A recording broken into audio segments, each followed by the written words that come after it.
made it to Ozette Lake, to the Ozette Ranger Station, to the Ozette Trail, Ozette everything. This is in the far northwest corner of Washington State in Olympic National Park, the portion of the park that's just a long, thin stretch of preserved coastline that just runs north-south. This is a couple miles from the coast. I'm here for a quick one-night backpacking trip where I'll be camping along the coast, doing a quick loop. This is what's known as the Ozette Triangle, because the trail, surprisingly, just makes a triangle-shaped loop. And it's gonna be hopefully pretty relaxed. I drove through rain, sleet, hail, and snow on the way here. So who knows what kind of weather you're going to get, but you can be pretty confident that there will be some level of precipitation when you're around here. You can see some sun shining through now. We're supposed to have a relatively clear window, a 24-hour window starting roughly now till noon tomorrow. And hope to take advantage of that and stay mostly dry, but I'm prepared. But I'm excited to see how this goes. I've been to the Olympic Coast before, but never this spot, and I've never been able to stay there. It's always you're there for an hour or two, and then you gotta go somewhere else. But I'll actually be spending the night on the beach or just off the beach with lots of time to explore. All right, I am at the trailhead. It's about 3 miles to the ocean. Let's check it out.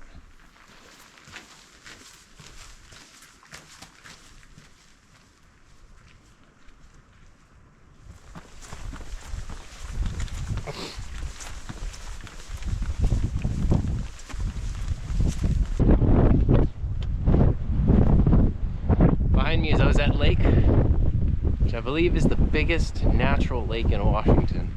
It's not been dammed or altered in some way to make it larger.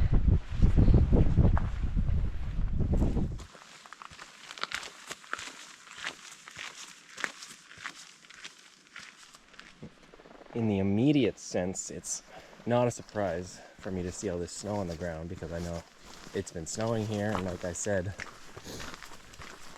I drove through snow on the way here. But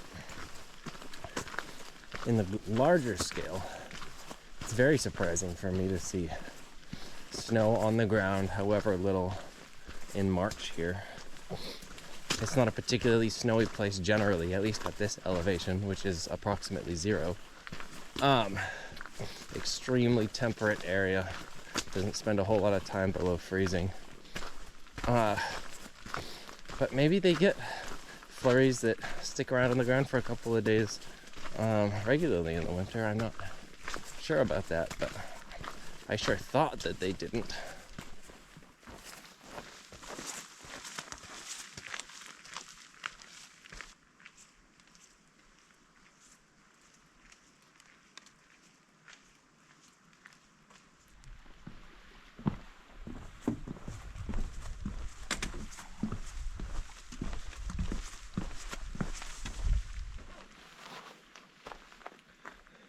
Every single time I wear rain gear, the same thing happens, and I'm surprised every time.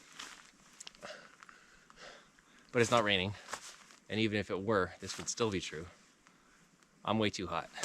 I gotta lose some layers. If I get stuck in a downpour, it'll suck, because I'll either get soaked or I'll have to take the time to put all this back on. But right now I'm just sweating so much that I'll get soaked anyway.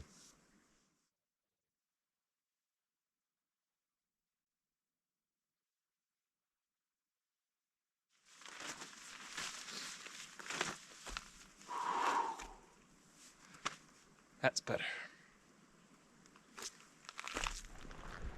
And just like that, here comes the rain. Time to get the jacket back out. I'm sure it's not showing up for you, but it's not rain, it's hail. Of course. Hail is actually best case scenario for me. Out of all the precipitation to get, hail is my favorite. In this context, at least. Because hail doesn't get you wet. It just bounces off of you, unless you've got creases or something open where it can catch and get stuck and then melt. But hail's awesome. After that is snow, which doesn't get you wet immediately, and you can kind of brush off. And then, of course, rain will just get you wet from the get-go. The unfortunate part of all of this is that it's not just hail. It's not cold enough for it to just be hail. Of course, some of that was rain. This spot, I believe, used to be a farm. This is called Alstrom's Prairie. There's no visible remnant of the farm left other than the fact that all the vegetation here is clearly much younger.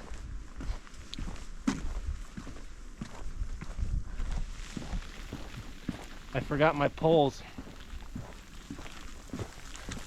I put them down to put the jacket on and just left them here. We're doing a little backtracking now.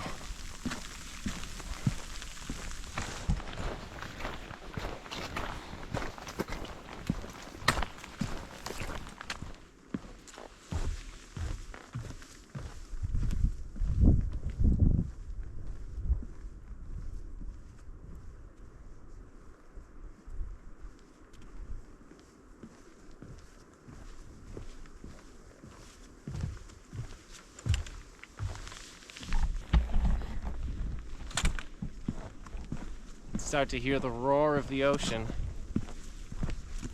as a dull, constant thrum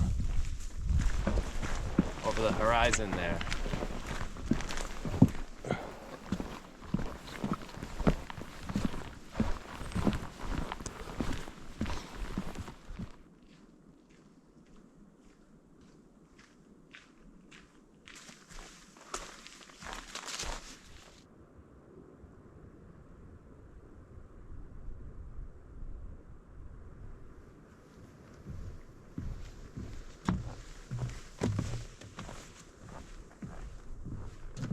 I love the almost eerie atmosphere of when the trees crowd in thick like this and you feel like you're walking through a cave, but the sunlight still dapples through here and there.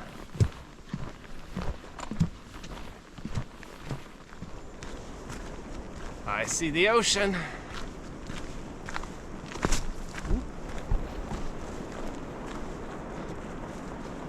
Hello, Pacific.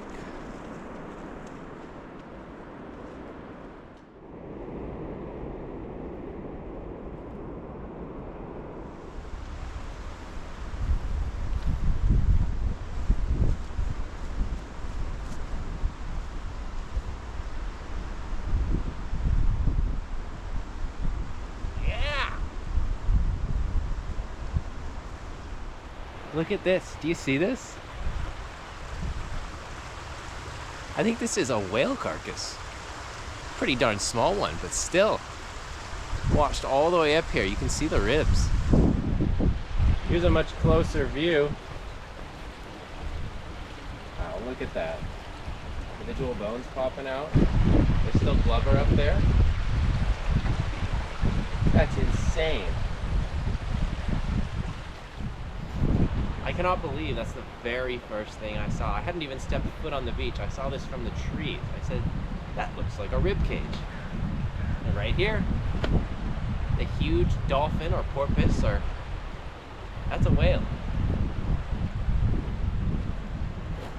All right, I've made it to the Pacific Ocean, to the north coast of Olympic National Park.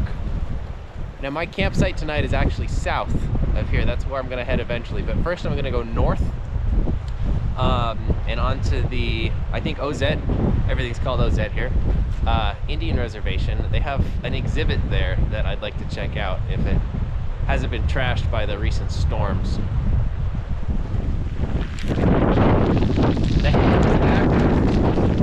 What I really wanted to show you is this. I almost stepped on this guy.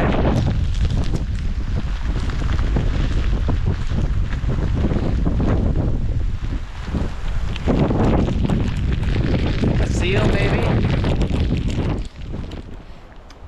I have decided to go directly to my camp. That was a lot of hail. I think I would like to get everything set up and then see how I feel about exploring. Some deer here.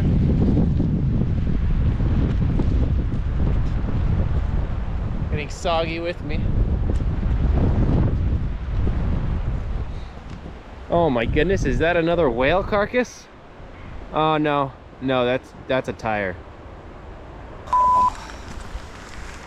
What do you think about my clothing choices out here?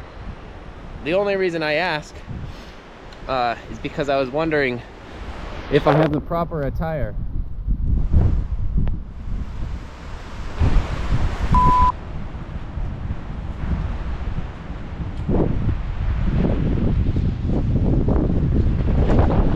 I'm not doing so many tripod shots right now because the tripod broke almost as soon as I got to the beach, which isn't all that helpful.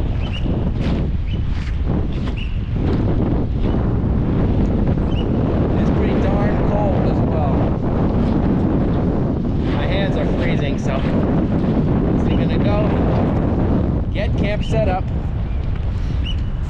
and maybe I'll explore or maybe I'll just settle in. We'll see.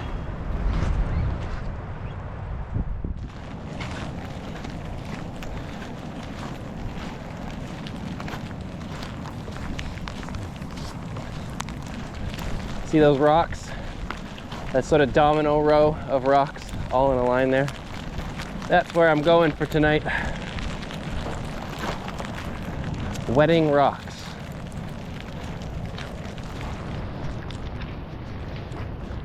So unfortunately,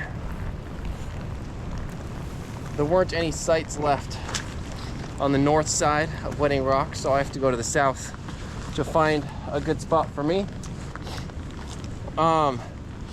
The only reason that's a bummer is that I'm allowed to have a fire on the north side, but not on the south side. Now, in reality, it probably doesn't matter. It's not especially likely that I would have been able to get a fire going in these conditions, but it would have been nice to have the option. This is gonna be home sweet home for the night. We've got trees to set up the hammock, clear space that's, well, drier than it is out there, and we're elevated up above the tide line. So let's get cozy.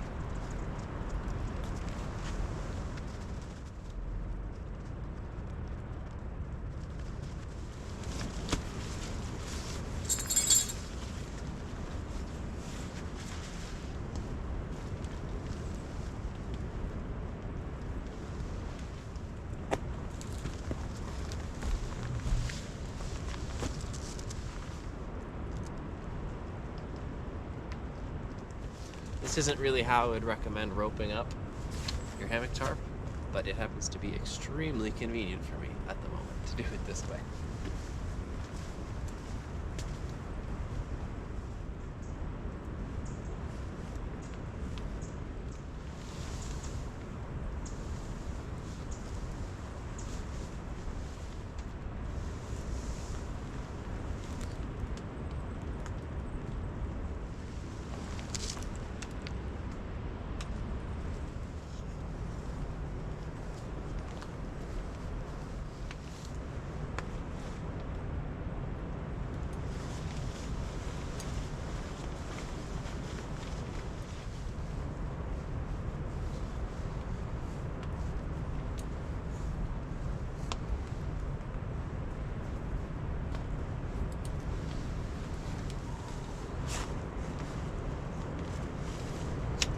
Picked this guy up used recently.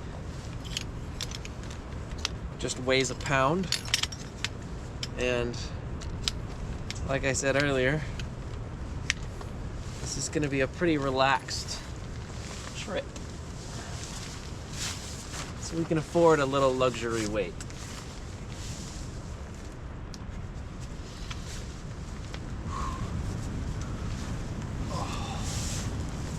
To enjoy the ocean in style.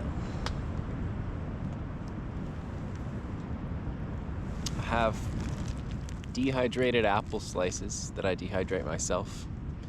There's a fruit stand a few blocks away from our house, and I usually every year wait until the very end of fall when they're closing up and trying to just get rid of their surplus stock, and I go and buy a couple of crates of apples for pretty cheap and dehydrate them all at once, and that, depending on how much I get out that year, will give me about a year's supply, sometimes more, sometimes less.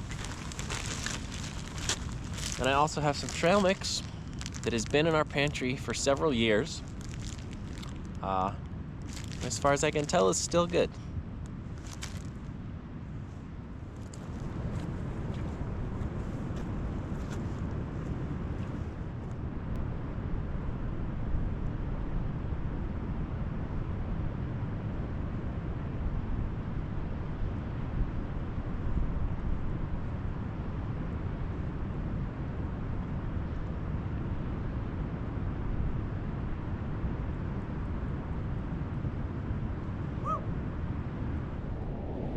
Aside from the incredible natural scenery, there's one other key reason people come out here, specifically to this spot, to Winning Rocks.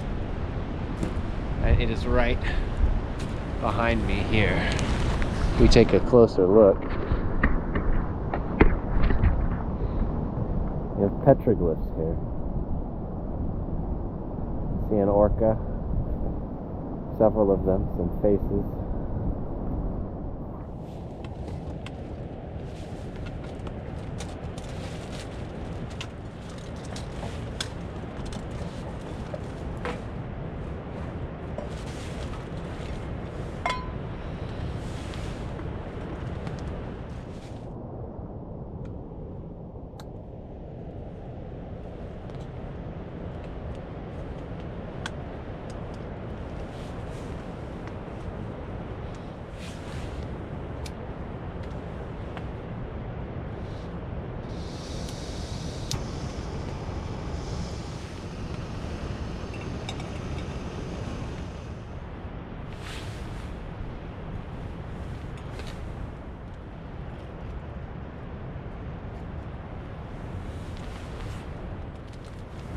It's tea time.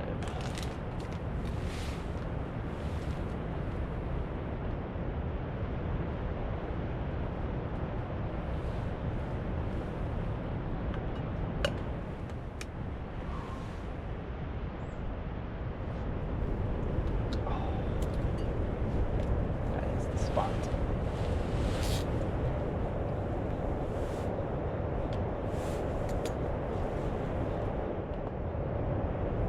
The only unfortunate thing about having an insulated cup, aside from the fact that it's heavy, is that it doesn't warm my hands up while I'm holding it.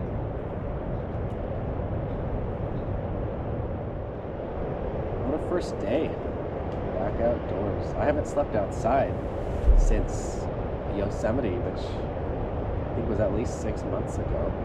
I've been out and about doing fun things since then, but first backpacking trip. It's been a doozy so far. Pretty cold, pretty wet. I need to test out a lot of new gear. Like I've talked about before, this is meant to be a bit more of a luxurious trip. I'm carrying a lot more weight than I would otherwise. But it's an absolutely divine area. And this is what I was so excited to come here and do, just sit and take it in. I'm hoping that sky clears just a tiny bit at the horizon so we can get a cool sunset. But yeah, the walk along the beach took way longer than I thought it would. I was under the mistaken impression that it would be more sandy and flat and open, but it's hard and slow going over all these slippery rocks, and there's tide pools everywhere. It doesn't matter where the tide is. It could, it's 100 meters out, but there's still water all over your feet. A bummer about the fire. I was really excited to do that part of the luxury-esque features that I lugged all the way out here. It was a bunch of different fire starting equipment. I was really set on trying to have a fire, but it's not allowed where we are. We'll follow the national parks regulations on that one. I'm happy to be here.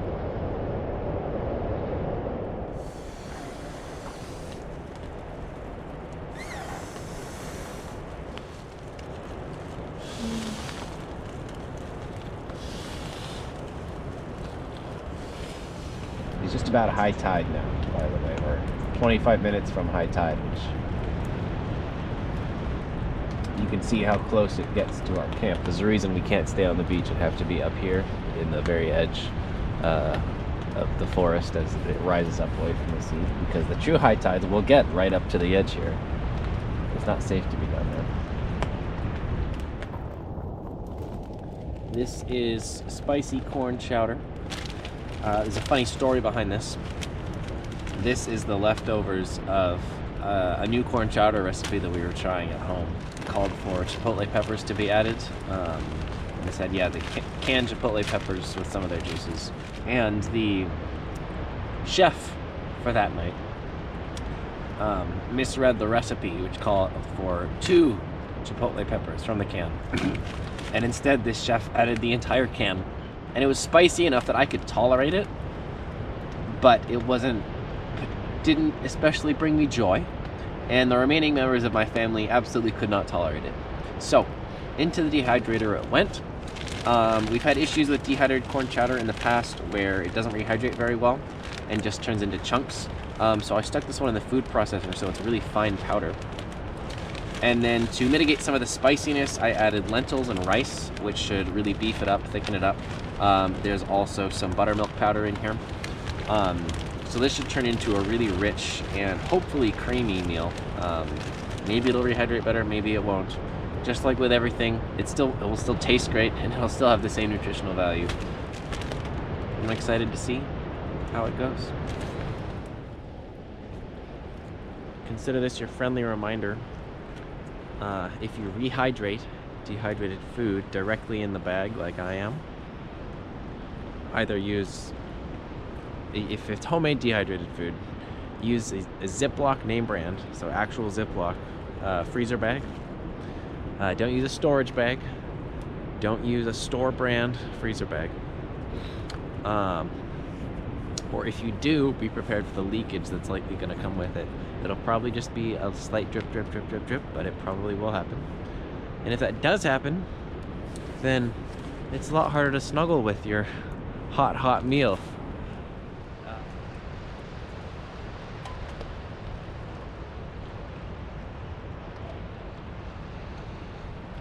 I heated too much water again. Should probably take some measurements so that I actually know how much to do.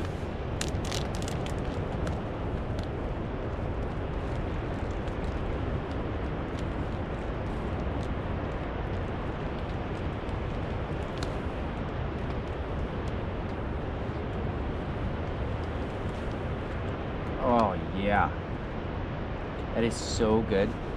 We need to screw up corn chowder way more often. Whew. It still has a kick though, that's for sure. Oh, the rice and the lentils is a great addition.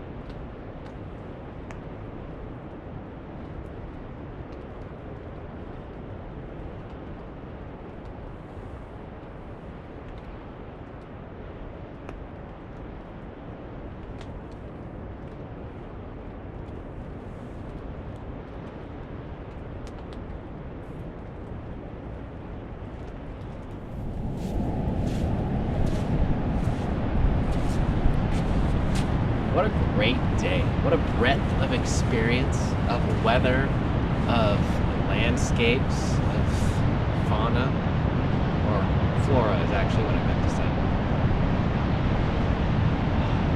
I mean, but what a seascape behind me. Just the sea stacks, some of the closer ones with the petroglyphs on. What an incredible place that I get to call home. I'm about to go to bed. Usually I download a show to watch when it gets dark, but I have no such thing tonight. And it sure is getting dark. So I'm gonna go crawl into the hammock, see if I can get some sleep. I'll see you all in the morning.